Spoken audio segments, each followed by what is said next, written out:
God's grace is with us this morning, and that is important that we think about that. It is good to see that there's many here to visit us that have probably come to either be a support to what is a need or just simply come to refresh relationships. In either case, it is good to be together. And all of us today, this morning, are here because we should be here. I think I can say that. Thank you for standing behind those that we love.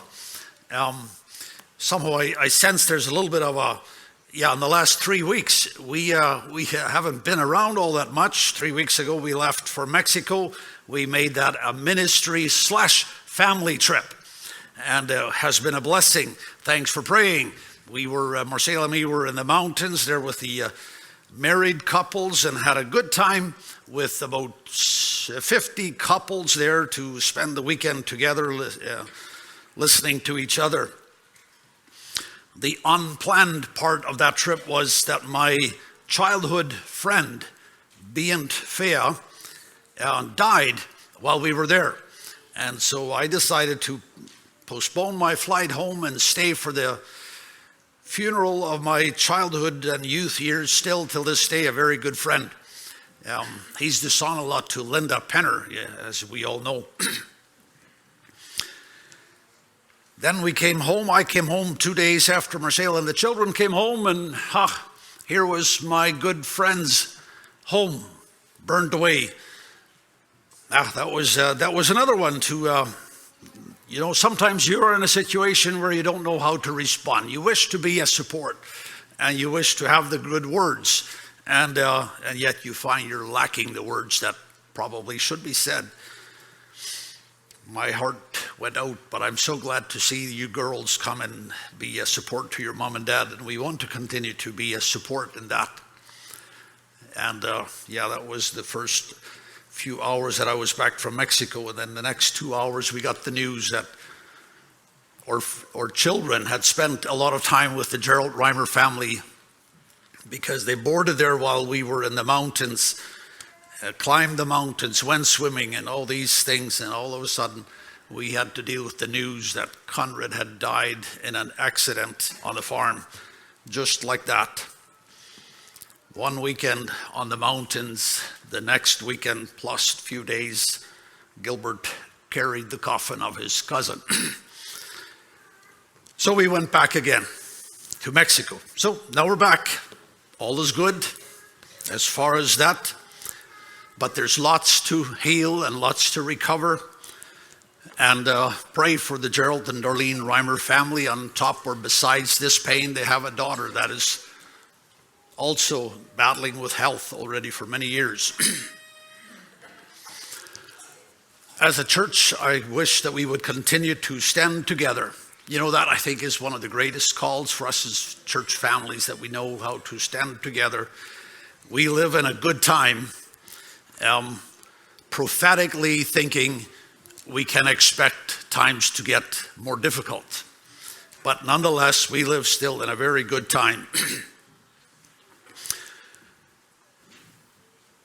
On our subject today, I was battling between a few subjects to preach on, but I ended up on this one and have studied on this one.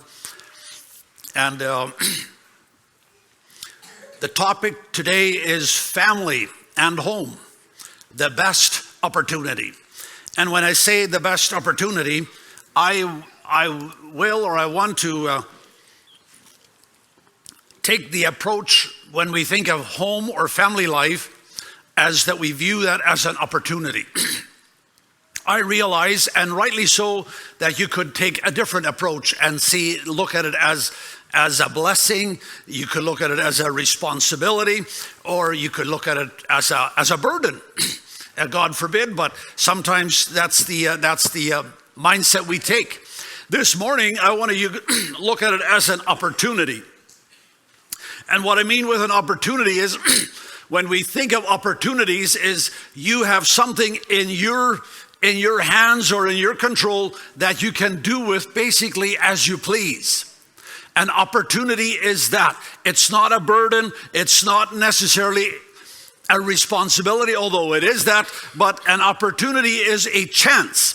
For example, if you are sent by someone to the city, it is an opportunity that while you're going there to do other things.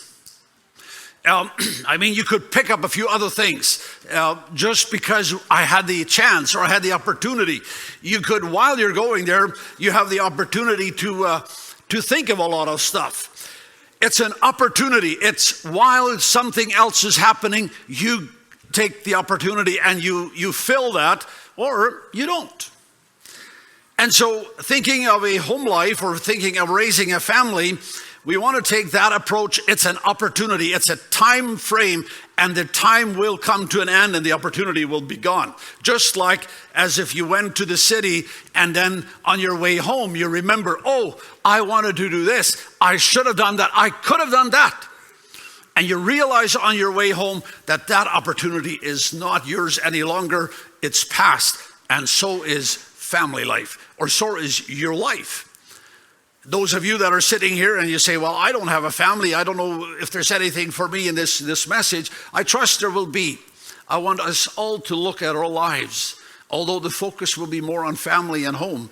But I want us all in our lives to look at our life as an opportunity. Years ago, we were asked to come up, I think there was a church book made or something, and we were asked to put in a quote or a Bible verse or something. And prior to that, somehow in all of my thinking that I do sometimes, we personally, maybe Marcela and me, I'm not sure how we got to this, but personally I got to this quote. It's my personal quote. I guess I came up with it by myself. I don't know, but that's okay where it comes from, but it has been my personal quote in life, and that is, life is an opportunity.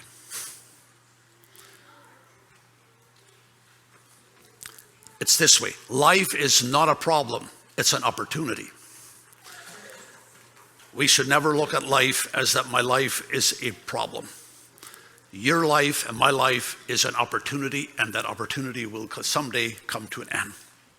Lots of things that happen in our life are not in our control, but we can make of the things that happen to us what we choose to make of them.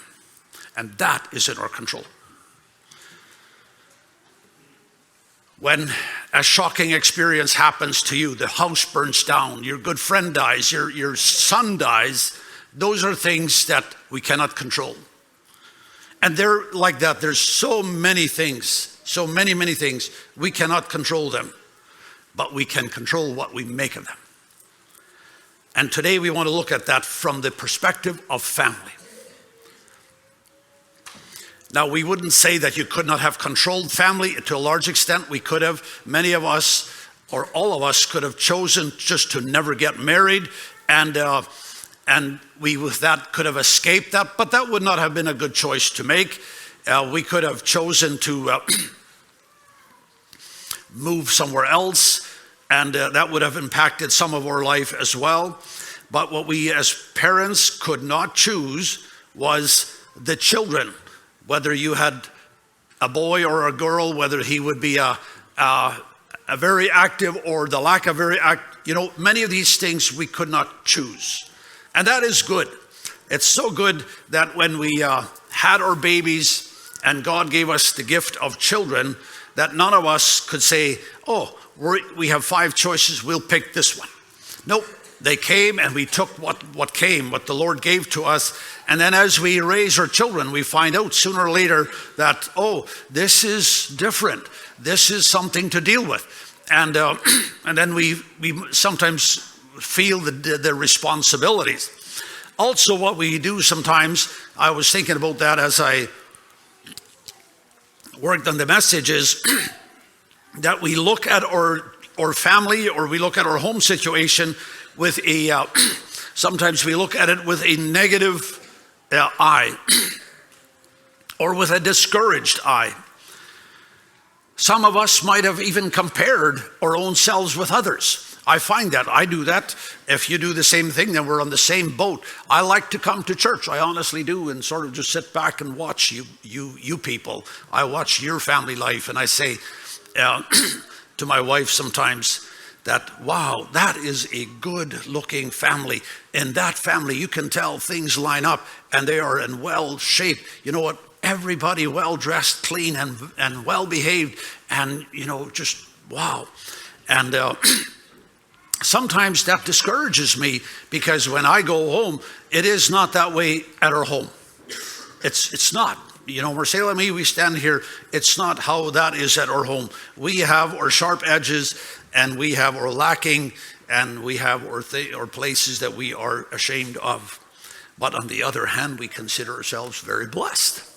So let's not allow all of these things to discourage us. Let's not allow them to judge us in a bad way.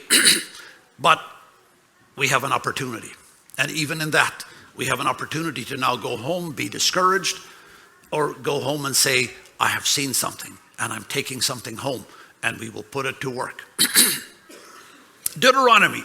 And here's where the opportunity comes in, because Deuteronomy chapter 6, and you will probably know this, but we will still go ahead and read it again. Thinking out of the mind of an opportunist. It is interesting how God does the same thing in Deuteronomy chapter 6. And here it is, verse 6. And these words which I command thee this day shall be in thine heart, and thou shalt teach them diligently unto thy children, and shalt talk of them when thou sittest in thine house. That's your opportunity. We all sit in our house. Every one of us will, if things are more or less normal, you and I will today all go home and we will sit in our house. Not because, okay, now I'm sitting down and I'm going to teach my children something. That's typically not the reason why I sit down. Maybe you do, but I don't. I just go and because it's home, I sit down. And I feel the full right to go and sit down. In fact, we have spent a lot of money just for stuff to sit on. So there it is. What's fancy about that? What's complicated about that? Not much. And shall talk to them when thou sittest in thine house. So that's why I say it's an opportunity. While you sit there, you talk about these things. And when thou walkest by the way. Now, back in the days, they didn't have cars, or didn't have even, well, in these days they had carts, which was a very modern thing of the time. Most of the Israelites could not afford a cart, so they walked. And so it's like walking to the store, driving to the city. That's what this is. So when thou walkest by the way, and when thou liest down. Life is getting even better. Lying down sounds pretty attractive for a busy parents. You lie down, and when thou risest up, that might be a challenge sometimes. But you catch this? It's an opportunity.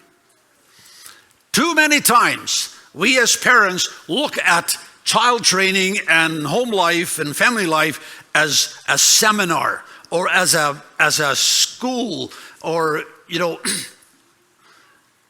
because from the teacher we expect, there's several teachers of you here, that we expect this teacher is preparing for the day tomorrow when I'll enter class. We'll have a class, and I'm going to teach the children something. It's a class time. We could also look at that as an opportunity, but parenting is really different when you think of it, and it becomes very interesting. You do this while you're doing something else. I would not really trust the teacher if she said, you know what, well, my job is actually, I'm a secretary in the bank, but while I'm doing that, I'm having class. I'm teacher to grade 2. Doesn't work that way. But parenting, to a large extent, is that you do that while you do the other things. Opportunity. It's the best opportunity.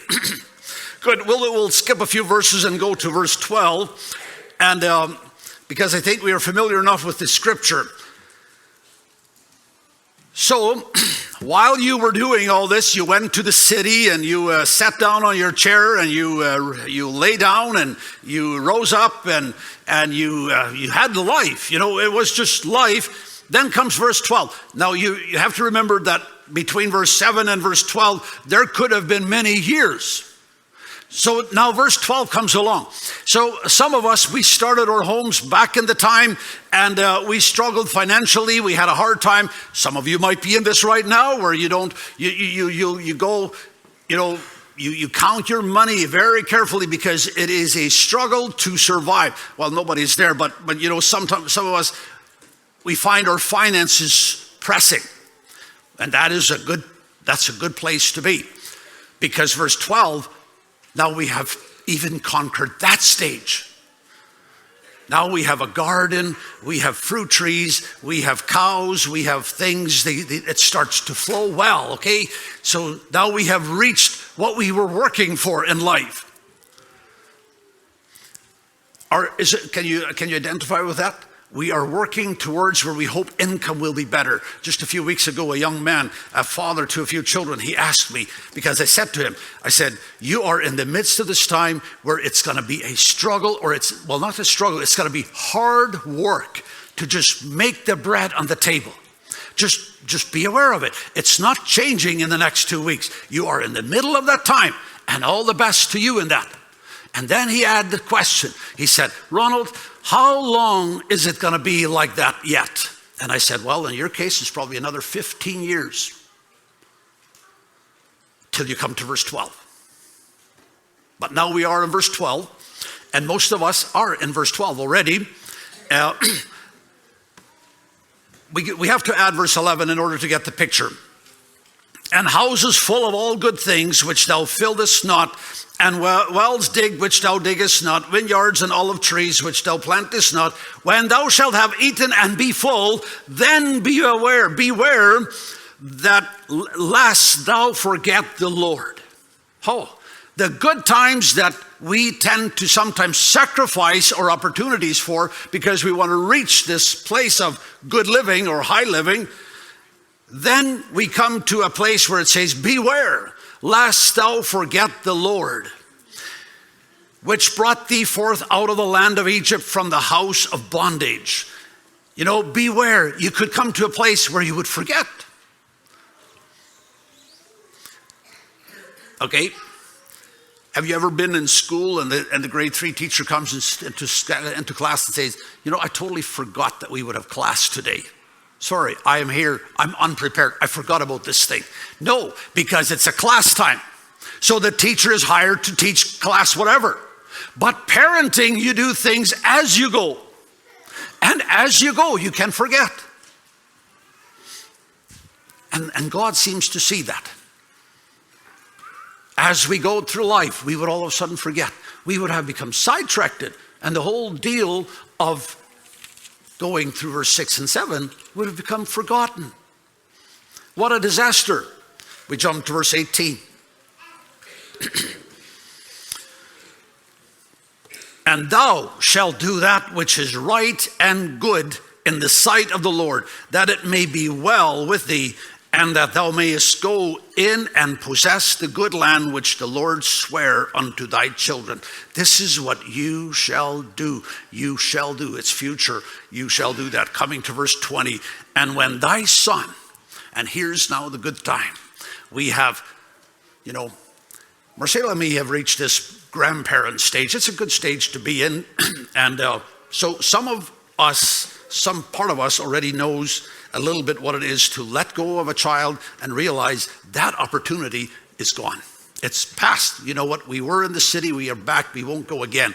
Whatever we have missed, it's just past.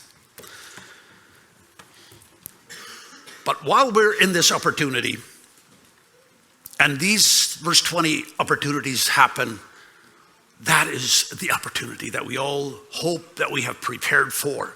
And when thy son asketh thee in time to come, saying, what mean the testimonies? If you ever underline, and especially as parents, and especially you dads, then I encourage you to just make a little note at this verse, because this is speaking to you. And when thy son asketh thee in time to come, saying, what mean the testimonies and the statutes and the judgments which the Lord or God hath commanded you? Have your sons asked this question? Maybe not exactly literally in these words, but have they asked the question? I want to challenge us a little bit today. If your children have a question about God's ways, do they come to you, or would they then go to the preacher? How are you training your children? What's the concept? It's okay to come to the preacher. I'm fine with that part. But what I'm not fine with is if dad says, go ask the preacher. I don't know. That's the part that God wanted to prevent. It's an opportunity. We create the opportunities. Sons and daughters come to us as parents and they ask questions because they expect that you will know. Verse 21, then thou shalt say unto thy son, we were Pharaoh's bondmen in Egypt, and the Lord brought us out of Egypt with a mighty hand. What an opportunity. Thy children ask the question, and you have the windows open, and you pour it in. Verse 24, and the Lord commended us to do all these statutes, to fear the Lord our God with our good always, that he might preserve us alive as it is at this day. That was the opportunity that God wanted the people of Israel to capture while they were living in Canaan. We have 3 points to look at in this message today. Our first point is to teach.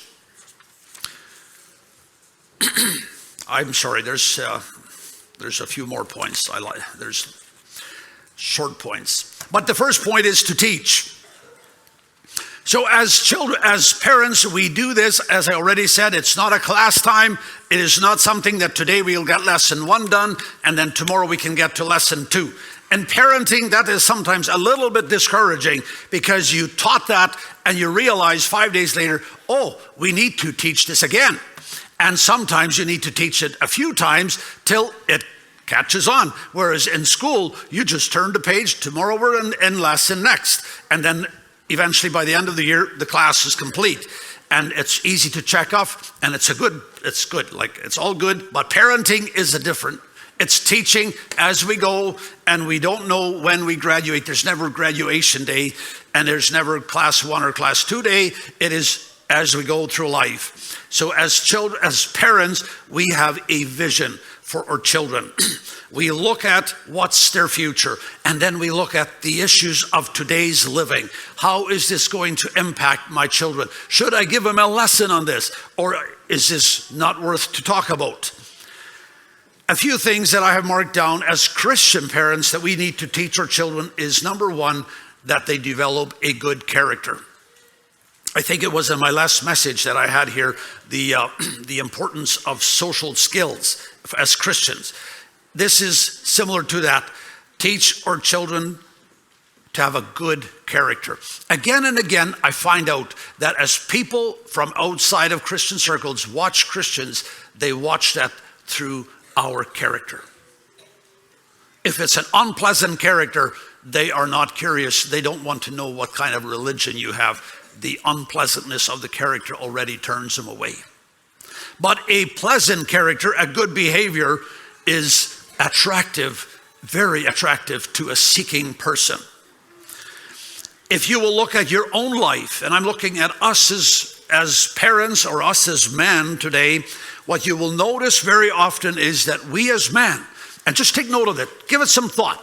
Now, maybe it's just me, and I'm fine, I'm standing in front of you speaking to myself, but sometimes or many times you hear something that's a little bit silly, it's a little bit strange, and it's not good character necessarily. It is questionable character, but somehow it catches on, and we like to repeat those things. I have noticed that in my, in the generation before me, and I it's usually humorous, and we catch on to these things and we make them part of us. That's not good. We shouldn't do that. It's ruining good character. We should teach our children a friendliness, to practice friendliness. There's no place better to practice that than to be at home. And friendly outlook at life, friendliness, and obedience. Maybe I should have said this. This message, I studied this a while ago. I took this out of the Basic Life Principles, so it's not necessarily my own notes. As our children grow up, we should teach them to stand alone. It's a good idea as parents to have a few areas in your own home life where you simply do that to have your children stand alone. Like not to become extremist or isolate them, but to teach your children to stand alone. Even though everybody else does this, we don't. We don't have to. It is a very precious tool if a person has learned to stand alone. Have you ever heard your children say, well, all my friends have this, or all my friends don't need to do this? It's something we should hear, we should take heed to, but not necessarily change that. Not necessarily.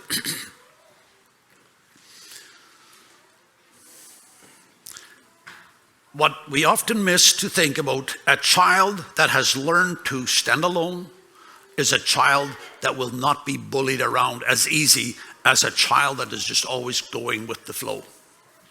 This is the part that many parents miss.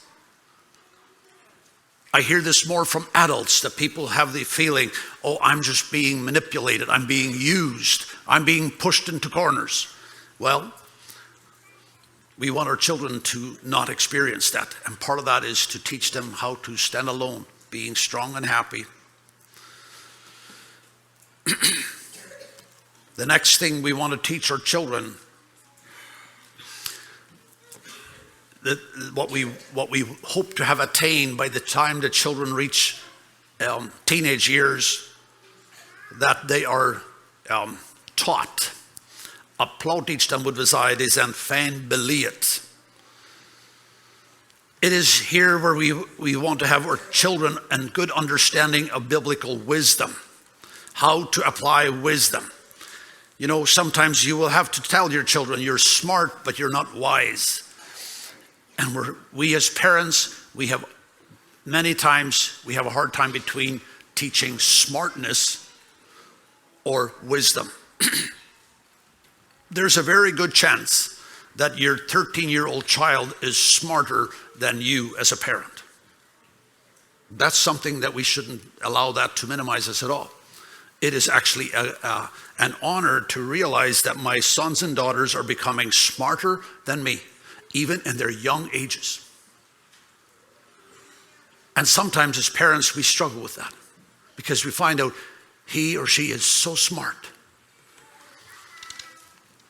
And it's up to us to teach wisdom. Being smart is not very helpful. Being wise is extremely helpful. To teach children to make wise choices, not smart choices. Wisdom is a key part in finding a partner to marry or to choose whom to date. That's where wisdom is desperately needed. Smartness doesn't help much there. At this time, when children reach upper teenage level years, you hope to have taught them how to use their money and to, allow them to get the feeling of money, because they will need that. At this point, you want to have taught your children that a promise is a promise. If they have promised something, they keep it. Too many times we have adult people, they have made a promise and it's nothing to them. That's very, very harmful in every area of life. If you find yourself to be an adult and you have promises broken, maybe you have outstanding debt, or maybe you have somebody that has expectation because of what you promised, and you're sitting here today and I am one that hasn't kept the promise, I am convinced it's pricking your conscience right now. let's be accountable. Let's have our words count. We teach our children not to just find excuses and to bypass the things of life, or the responsibilities of life. We teach our children at this point that they do their best in the work that they do. A quote that Mr. George Weeb has often said is, if it's worth doing, it's worth doing it well. Something I remember from him. You know, another point that we, over the last generation, as our churches have deepened our understanding of the grace of God. I think I can say it that way. We were, and that is all right, we were very much, you know, probably on the work side, and I'm not taking that away. We have reached a bigger understanding on the subject of grace, but as we have reached that, and I want to share this with the parents, we are in danger of moving away from the point of confessing, making things right. It's not a good idea if I have done something bad to my brother or sister and then just rely on the grace of God, even though the grace of God covers that. It's a part of child training to go and make things right. It teaches our children to live with a clear conscience. A clear conscience is a very, very high important part of maturing in Christian life. Many Christians today, I'm afraid to say, do not mature in their Christian life. They're Christians, but there's not maturing. There's very little growth happening, and that is because they're always bothered with guilty conscience. And it's part we can teach our children. Just a thought. Your children will remember a good story longer than a good explanation.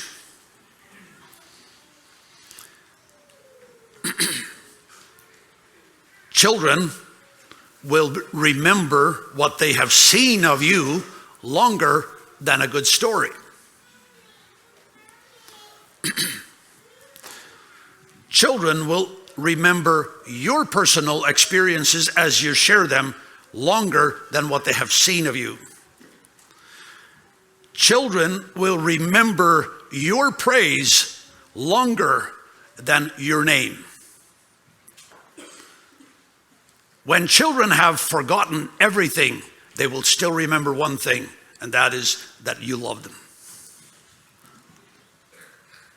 We go to point number 2. To teach our children is hospitality. Hospitality is probably another thing that our forefathers were really, really good at. And it's a completely biblical point. The best way to invest is to invest in other people, whether you invest in them with money or whether you invest in them with your time or whether you invest in them in simply opening your door. But the best investment is to invest in other people.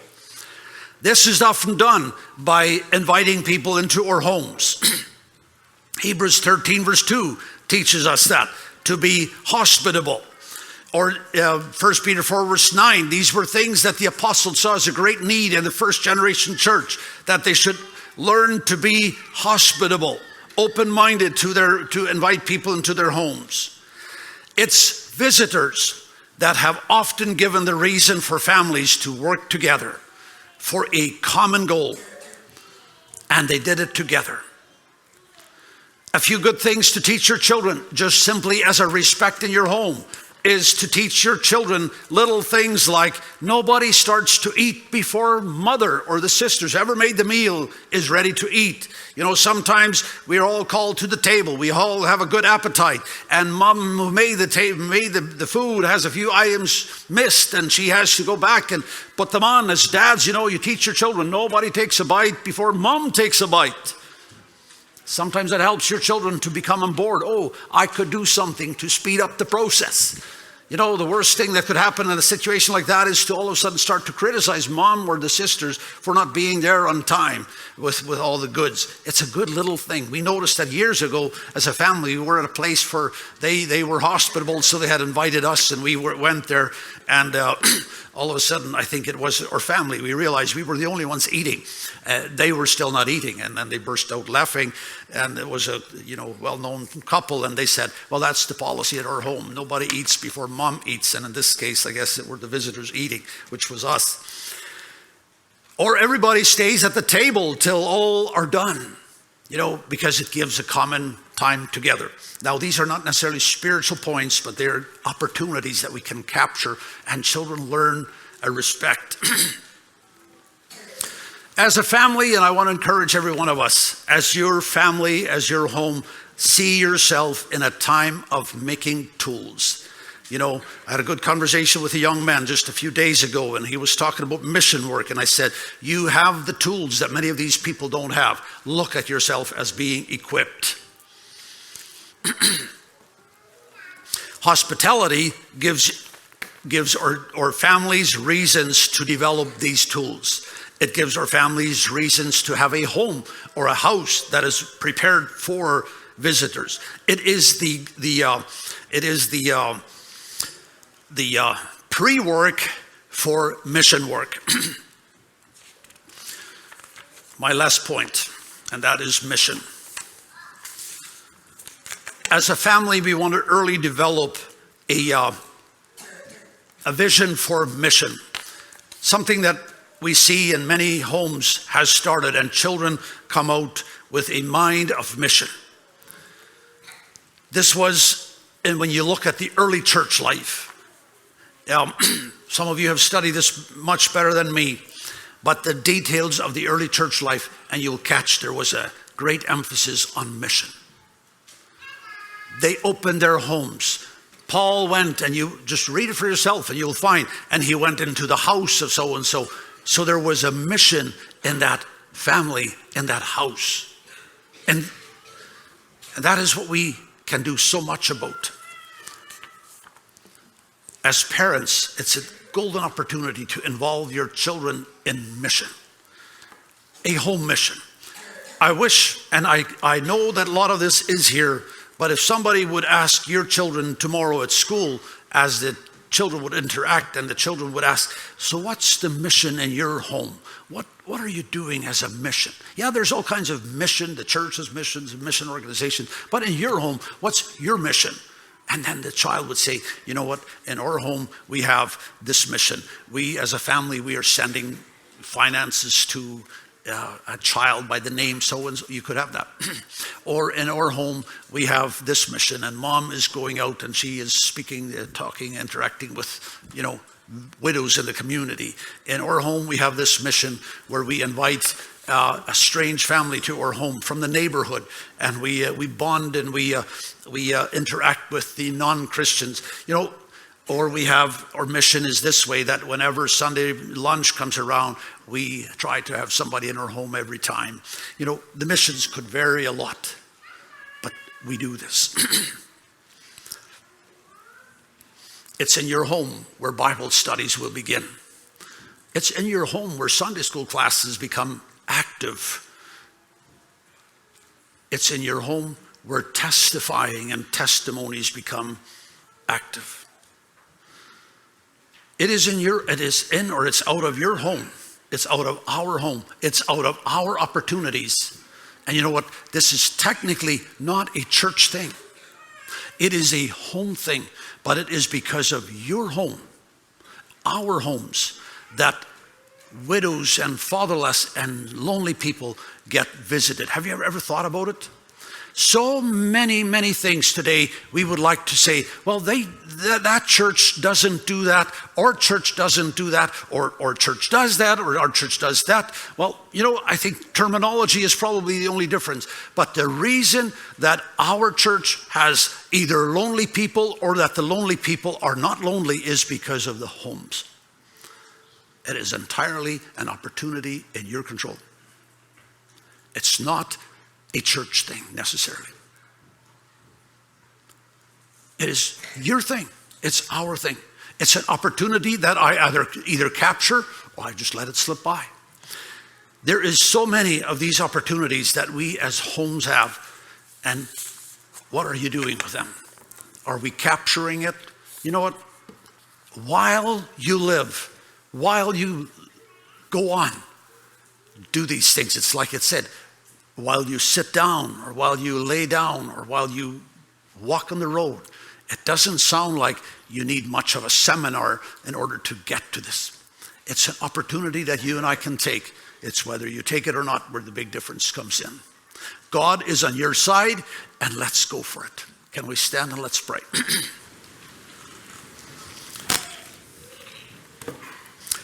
Lord in heaven, I thank you so much for this day, for the day of opportunity. Lord, I thank you for your word, simple as it is, and so many times so easy. Yes, there's areas in your word we struggle with that. Thank you for Deuteronomy Chapter 6 and the many, many promises that come with it. Lord, I praise you today that we have this opportunity. Thank you for having given us a home, a partner, and children in many places. I pray that anyone who is overwhelmed and perhaps sometimes a little bit discouraged with the amount of work and the amount of teaching that needs to happen, God, I pray that we would see our life as a life that rolls through and that there's opportunities we can fill in rather than a must do or must have. Help us to all have a vision for an equipped family. God, I pray for renewal of inspiration, renewal of courage to each one of us in the current situation where we are, to make our life, to capture the opportunity in our life to make a difference towards the kingdom of you. Bless us all. In Jesus' name we pray. Amen.